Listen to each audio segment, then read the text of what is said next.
Hello बच्चों, let's read the question. The question says if x calories of the heat are supplied to 15 gram of water, its temperature rises from 20 degrees centigrade to 24 degrees centigrade.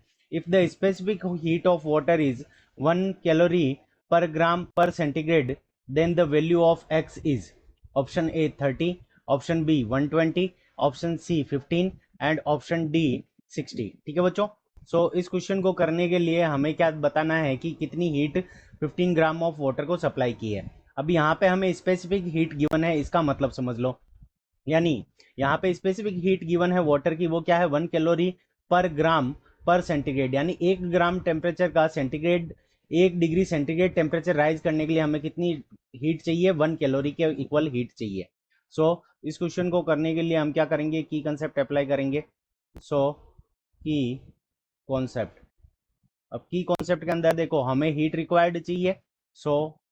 यहाँ पे हम formula लिखेंगे heat required. Heat required. अब heat required हमारी कितनी होगी. Heat required देखो हमारी जो स्पेसिफिक हीट है वो टेम्परेचर पे डिपेंड कर रही है और मास पे डिपेंड कर रही है.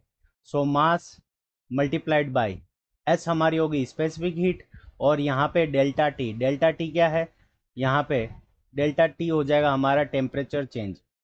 टेम्परेचर चेंज यानी हमारा टेम्परेचर कितना यहाँ पे चेंज हो रहा है या टेम्परेचर कितना राइज हो रहा है, उसके ऊपर ये हमारा डेल्टा टी है. और एस हमारी स्पेसिफिक हीट है, एम हमारा क्या है, मास है. अब देखो हमारे को मास कितना दे रखा है 15 ग्राम. यहाँ से आ जाएगा 15 ग्राम. और हीट रिक्वायर्ड को यहाँ पे किससे रिप्रेजेंट किया कर रखा है, एक्स से.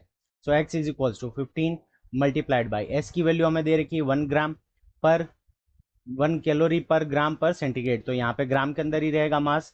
यहाँ पे 1 आ गया. टेम्परेचर चेंज कितना हो रहा है, 20 से 24 जा रहा है, तो यहाँ पे चेंज कितना आ रहा है 4 का. 15 को 4 से मल्टीप्लाई करेंगे तो यहाँ पे आ जाएगा 60. और ये जो आंसर आएगा वो हमारा किसके अंदर आएगा, कैलोरी के अंदर. 60 कैलोरी हमारी क्या करेक्ट आंसर है. और 60 कैलोरी हमें ऑप्शन डी में गिवन है.